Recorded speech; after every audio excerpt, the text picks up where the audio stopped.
August মাসের 5 তারিখে হাজারো শহীদ পরিবার রায় জানিয়ে দিয়েছেন, বাংলার অপমর জনতা রায় জানিয়ে দিয়েছেন। অতএব বাংলার মাটিতে আওয়ামী লীগের রাজনীতি আর চলবে না। শেষ হয়নি যুদ্ধ, হাসিনারে ফাঁসি দে, হাসিনারে ফাঁসি দে, হাসিনারে ফাঁসি দে। গুলি কেন বাহিরে, গুলি কেন বাহিরে, আমার ভাই কবরে, আমার ভাই কবরে। সমবেত ছাত্র জনতা নেতৃবৃন্দ যারা গতকাল রাত থেকে কষ্ট করছেন, সারা দুনিয়াকে জানিয়ে দেওয়ার জন্য আন্দোলন করছেন, তাদের সবাইকে আমি আমার দল জাতীয় গণতান্ত্রিক পার্টির পক্ষ থেকে জানাই সংগ্রামী সালাম এবং শুভেচ্ছা। আসসালামু আলাইকুম। ঢাকার বাইরে ছিলাম, ঢাকায় এসে পৌঁছেছি সকাল 9টায়, তাই আসতে বিলম্ব হয়ে গেল, ক্ষমা প্রার্থনা করছি।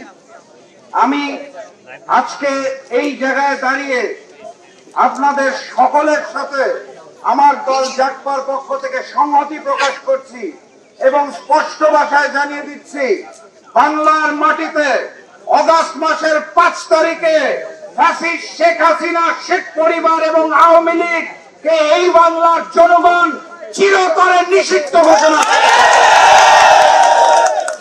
পরে দাফনটা বাকি আছে। এইখানে এই আন্দোলন থেকে আওয়ামী লীগের অপরাজনীতিকে চিরতরে দাফন করেই আমরা গড়ে ফেলব।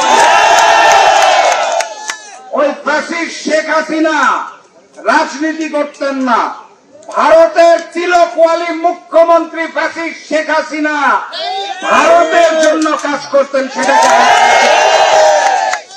আমরা আজকে এখানে দাঁড়িয়ে শপথ গ্রহণ করতে চাই। অগাস্ট মাসের 5 তারিখে হাজারো শহীদ পরিবার রায় জানিয়ে দিয়েছেন, বাংলার অপমর জনতা রায় জানিয়ে দিয়েছেন। অতএব বাংলার মাটিতে আওয়ামী লীগের রাজনীতি আর চলবে না। এই অন্তর্বর্তী সরকারকে স্পষ্ট ভাষায় জানিয়ে দিতে চাই, আপনারা ছাত্রলীগকে নিষিদ্ধ করেছেন, কিন্তু ছাত্রলীগকে অর্থদাতা, অস্ত্রদাতা, আদেশদাতা আওয়ামী লীগকে আপনারা নিষিদ্ধ করতে পারেন। এখন আবার নতুন নতুন গুজব শোনা যাচ্ছে, গল্প শোনা যাচ্ছে, এরপর নাকি যুবলীগ নিষিদ্ধ হবে, স্বেচ্ছাসেবক লীগ নিষিদ্ধ হবে, মহিলা লীগ নিষিদ্ধ হবে, কৃষক লীগ, তাঁতি লীগ নিষিদ্ধ হবে। আর বাংলার মাটিতে ওই দিল্লির প্রেসক্রিপশনে ইনক্লুসিভ নির্বাচন করার জন্য আপনারা আওয়ামী লীগকে বাঁচিয়ে রাখবেন, এটা হতে দেওয়া। দিল্লির প্রেসক্রিপশনে বাংলাদেশের রাজনীতি চলবে না, শেখ হাসিনা এবং মুজিববাদের রাজনীতি চলবে না। পরিষ্কার। ইউনূস সাহেব রাতে ঘুমিয়েছেন কিনা জানি না, জনতার আওয়াজ আপনার কানে পৌঁছেছে কিনা জানি না। সকালের নাস্তার পর চোখ কান খোলা রেখে দেখুন, শুধুমাত্র যমুনার সামনে নয়, সারা বাংলাদেশে আওয়াজ উঠেছে আওয়ামী লীগ। আমি আপনাদেরকে শুধুমাত্র এটাই আবেদন জানিয়ে যেতে চাই, প্রয়োজনে আবারও রক্ত দেব, কিন্তু বাংলার মাটিতে ওই মুজিববাদ আর শেখ হাসিনার রাজনীতি করতে দেব না। পর্যন্ত আমি আমার দল আপনাদের সাথে অবস্থান নিচ্ছি, কোন দলীয় ক্রেডিট চাই না।